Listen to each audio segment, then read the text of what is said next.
Good morning. Today we have St Johnstone player Murray Davidson with us. So good morning, Murray. How are you doing? Okay? Yeah. The first question I wanted to ask you, I tend to ask everyone, when did you start playing football? Started as long as I can remember, probably when I was 4 or 5. Something that I've always done, always loved it.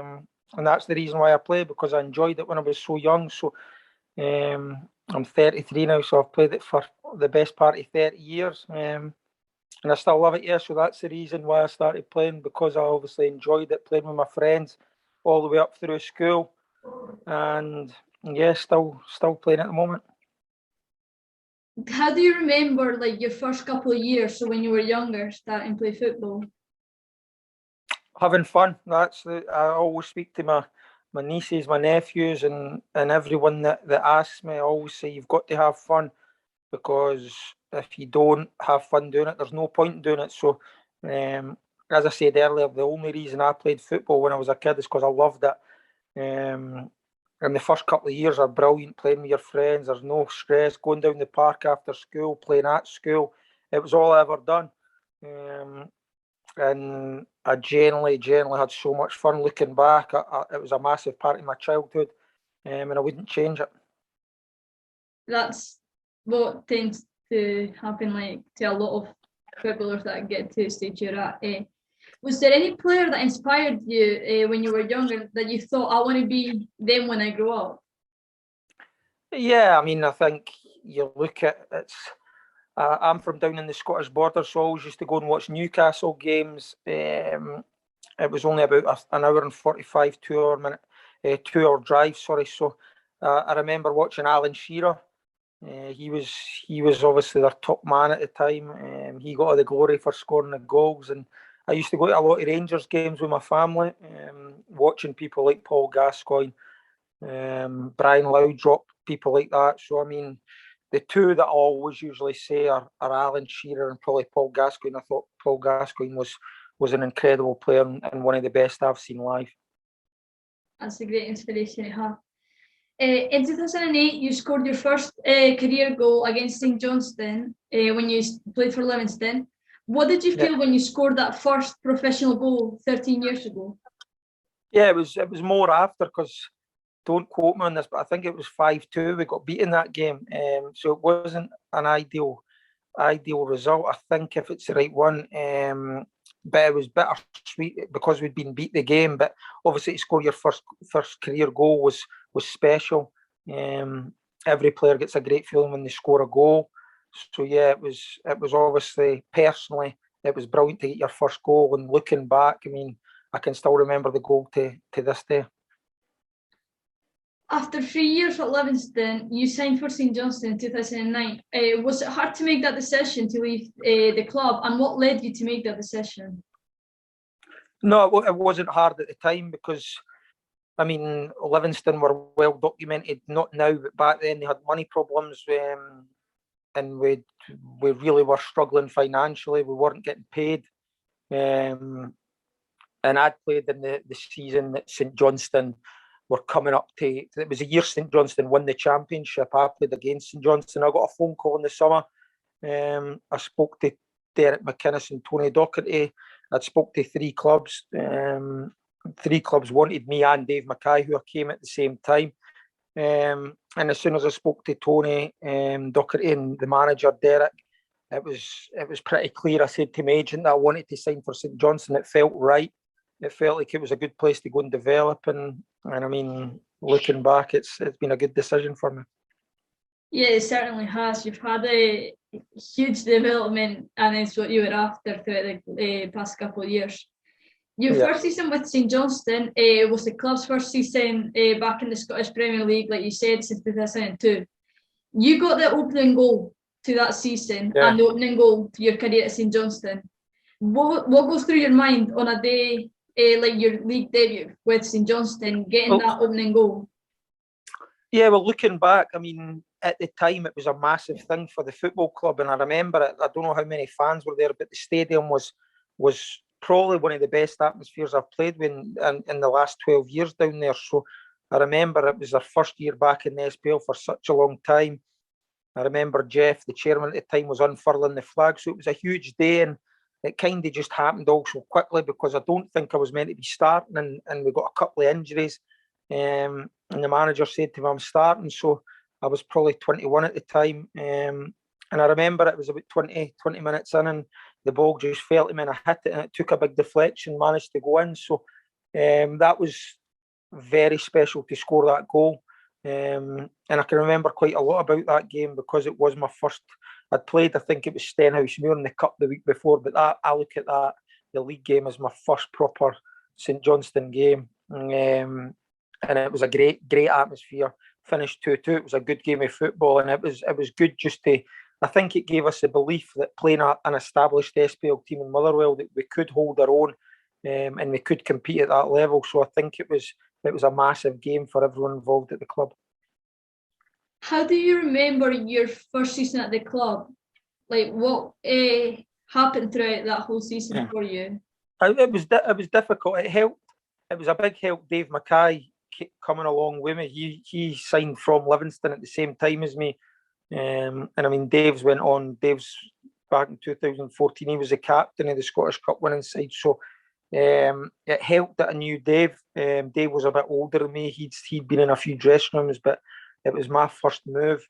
And it can be quite intimidating going to a new club. So I just remember when I first signed, training games, you have to try and establish yourself, make the manager pick you, because obviously moving teams, you're not guaranteed to start games. So my first aim was to get in the team. And I think I played about 33, 34 games that first season, so it couldn't have went any better. But the aim back then was to stay in the league, but it was our first year up after so long, and we'd done it pretty convincing. I think we finished about 8th in the league. So yeah, it was a massive success, and we've obviously been able to build on that in the last few years. It definitely have. After 2 really good seasons, teams like Rangers, Wolves, Bolton and Everton were interested in you. Did you ever think of taking those offers, or did you believe that staying at St Johnstone was going to be like the right decision for you? Well, first of all, I've always looked at St Johnstone. I've paid my wages. They're my employers, and until I'm given permission to speak to other clubs, then the option wasn't there for me, because they never ever accepted a bid from any club. They turned down a few from people like Rangers and things like that. And the only time where I've been able to speak to clubs is when I've been out of contract, and there's been times where I've spoke to various clubs, probably clubs that people would look at that are bigger than St Johnstone. But at the time, there's always been a reason, and I've always felt the times that I've stayed that St Johnstone's the right place for me. I enjoy it. I enjoy going into work every day. I like Perth. I'm settled off the pitch, and yeah, I feel at home. I know everyone at the club, and it would need to back then. It would have had to been a really good offer. Yeah, there was tempting things down England and up in Scotland, but I decided to stay at St Johnstone, and I don't regret it one bit. Even before winning the cups or whatever, I don't regret it, and I think my decision has been justified because we've been so successful. If you think about it, some people would say, well, maybe if you'd gone elsewhere, you would have gone other things. But staying at St Johnstone, you've been able to develop through various years at the club, and like this year's been always a successful season. In the 2012-2013 season, you were appointed as one of the vice captains of the club. Did you at any point think you would make it that far in St Johnstone? No, it all happened so quick again. It sounds so basic, but I just concentrate on playing football, and things like captains, and I've been lucky enough to captain the team in Europe and things like that, and league games.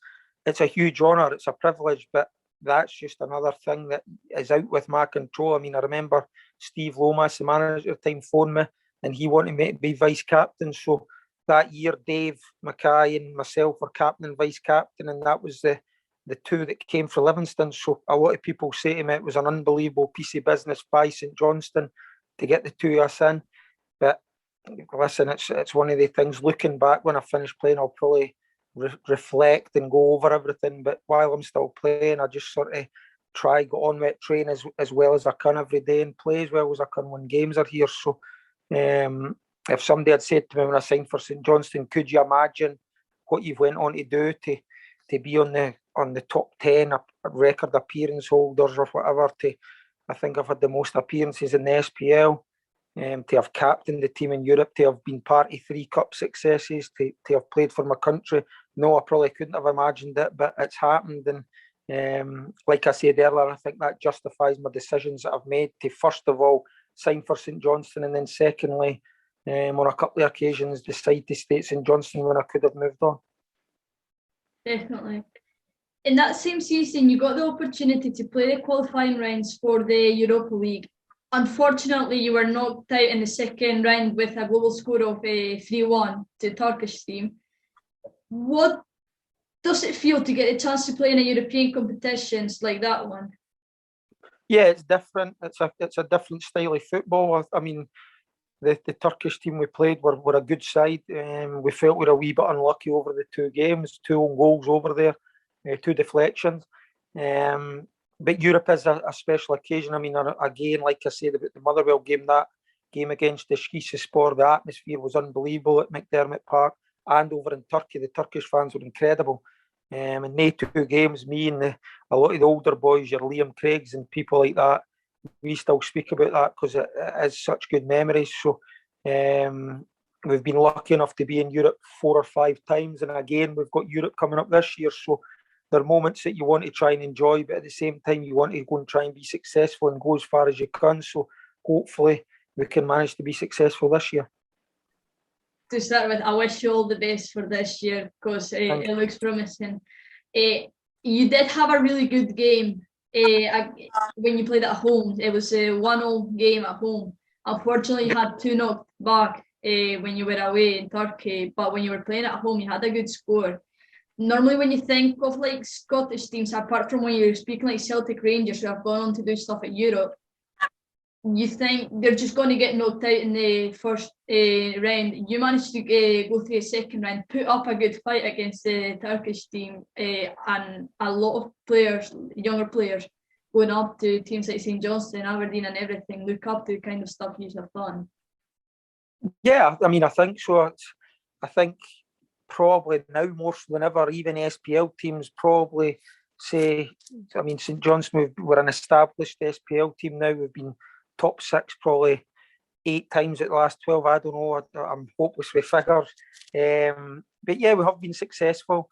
And I think other teams probably look at us and want use us as a benchmark because we have came from down in the Championship. We've established ourselves, and now we are probably a scout. We're a big. You still there? Sorry, I lost you for a minute. Yeah, so it's brilliant to look back on all the games, all the memories, and as I keep saying, the Turkish game was special. We felt we held our own because they were a really good side.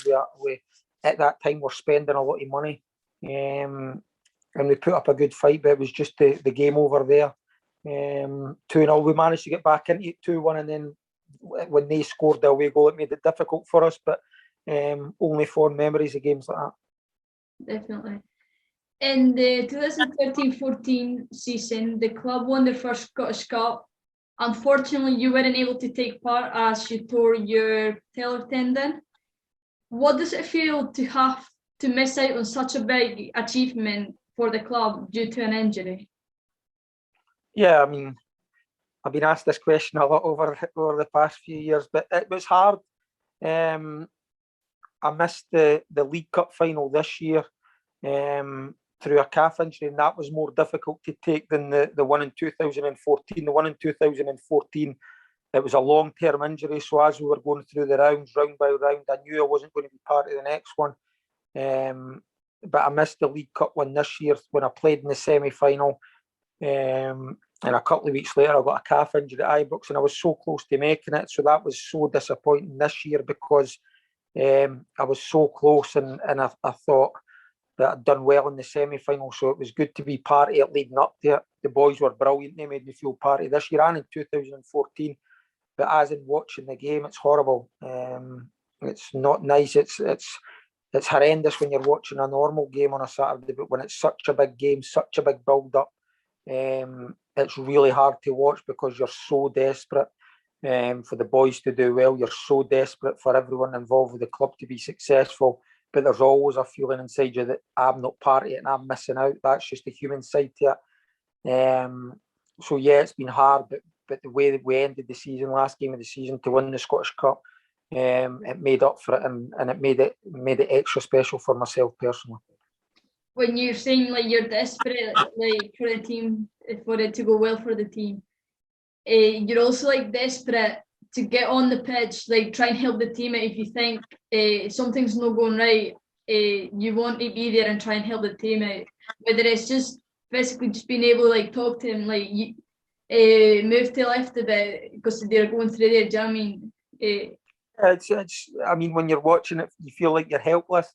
And I'm not a good watcher. I get so nervous when I'm watching. So yeah, when you're on the pitch, I mean, there's no nerves or stuff when you're playing, and you feel like you're in control. You feel like you can help the team. Whereas as you just said there, you're not able to do anything when you're watching. So you do feel helpless. And it's not nice as a professional football player. Is it nice to be sitting watching? You'd much rather be out there playing. After your injury, you made your first appearance on the 20th of September 2014 against Inverness. How does it feel to be back on the pitch after a serious injury like the one you had? Yeah, well, I've had a few injuries in my career, but that's the one proper serious one I've had. And it's totally different to anything else I've ever had. I've had sprained ankles, I've had tight groins, whatever, you name it. But the knee one, my patella tendon, I knew straight away it was something bad. I got diagnosed with up to 12 months out. And I was back full training in 6.5 months. So you've got to work hard. You can't have, I mean, all my teammates will tell you that I'm one of the worst people they've ever seen in the gym. I hate the gym. So that made it more difficult for me because I had to do it. There was no shortcuts. The physio at the time was brilliant with me. He kept an eye on me and his rehab was brilliant. So it was tough day and day mentally. There was times where it was so hard because you couldn't see the light at the end of the tunnel. But as you start to, it was step by step to be able to walk. I had to learn to walk again pretty much. Or then it was cycling, then it was skipping, then it was jogging. And it was literally day by day, week by week, building it up to where I was outside. And before I knew it, I was full training. So it takes a while to build your confidence up. I came back with a few months with the season to go. And for this probably half of that season, looking back, I probably wasn't quite ready. I think my confidence wasn't there. But when I went away at the end of that season in the summer, I kept doing my rehab and I came back and that was me. So there is a lot of hard work goes into it, something that I probably wouldn't know unless I'd had that injury. You don't realise what goes into it. But playing your first game is always special because it's so long and you miss it so much when you're out for, I think it was 7 months I was out for in total. So I was lucky because, as I say, when I first done it, I got diagnosed with 12 months. So it's a great feeling to be back, and it makes you appreciate it a little bit more because sometimes you're playing and you do take it for granted. So great feeling. Yeah, and it must feel you must feel like a lot of disappointment at first when you first get told you might not be able to play for the next 12 months. That's a whole year out, and getting physically and mentally ready for that again can be quite hard. Yeah, it's physically and mentally hard. The first few weeks were mentally because the first 2 or 3 weeks physically I wasn't doing anything. So I think it was about a month where I was in Stooking and plaster and crutches, and by the time I got my sort of cast off and things, the top of my leg, all my muscle had wasted away because I hadn't used it for probably 6 weeks. So it was a case of having to rebuild that to start with, and that was literally by sitting watching telly and doing tensing your leg. That was how it started. It was the most basic exercises, and then it was literally week by week we got sort of different tasks. And once you got to you were on your feet, and you were, even when you were walking with a limp, it was still a lot of exercises to do. So it was once you started to get to that stage and had targets to hit, it was easier. And week by week and month by month, the closer you got, it does get easier. A lot of things were painful. You've got to go through the pain and you've got to do it. And the one thing I had to do was trust the physio, because so many times I said to him, I can't do that, and I had to put my full trust in him. And I mean, I can't speak highly enough of when I done it. I mean, the treatment I got was first class. Because if I hadn't done the rehab correctly, I probably wouldn't be playing today. So fingers crossed we don't have to go through it again. Hopefully not. The 2014-15 season was full of recurring injuries for you. How hard is it mentally to be forced to set out so many games in one season? Mentally, the injuries are, for me, it's the worst part of football. I mean, everyone gets injured at some stage, but it's hard because the way I play football, I'm always going to pick up knocks. I'm always going to pick up niggles. That's the way it is. I've accepted that. But it's trying to limit it. But when you're missing games week in, week out, it's extremely difficult. And that's where the mental side comes in, and you've got to be mentally strong, because it's hard. And like I keep saying, there's nothing worse sitting on a Saturday when you feel helpless and you're watching your teammates go out to play. So that's the hardest part for me, yeah. This year has been a great year for the club, like we mentioned earlier, as you both won the League Cup and the Scottish Cup. Like we've already mentioned, unfortunately you missed out on the League Cup due to half injury, but you were able to come back as a second half substitute for the Scottish Cup final. What did you feel when the referee blew that full-time whistle, giving St Johnstone the title? Yeah, it was just sheer joy. I mean, there was a lot of talk. I mean, even building up to the League Cup final to win a cup, and we won the League Cup final, and before you knew it, going to Ibrox, the way we won at Ibrox on penalties with Xander almost scoring. I mean, it just sort of happened, and before we knew it, we were in the semi-final of the Scottish Cup. And then it was all about the final. I mean, it was personally, I wanted to be involved because I'd missed two, and the feeling for me personally was incredible. I've said to so many people that I was more happy for all my family, everyone that supported me through my career, because I genuinely meant when I said I was more disappointed for them, especially the League Cup, because there's a sense here that feels like they're missing out as well, because they've been a massive part of my career. So it was just sheer joy, and I mean, everyone felt like that, not just me. I mean, the whole team, the whole club, and obviously after it, as a squad, we enjoyed it because it's a historic season for the club, and something that probably outside Old Firm, it's only been done once with Aberdeen. So outside Old Firm, it's extremely rare. And something that we'll look back on when we finish playing, when we'll probably look back in 20, 30 years and just realise how special an occasion it was. Definitely, it's been one of like the greatest seasons St Johnstone have had in the past couple of years. This season has been really typical because of COVID-19, as you had no supporters in the stands. What message do you want to send out to all those St Johnstone fans that supported throughout the whole season from the house?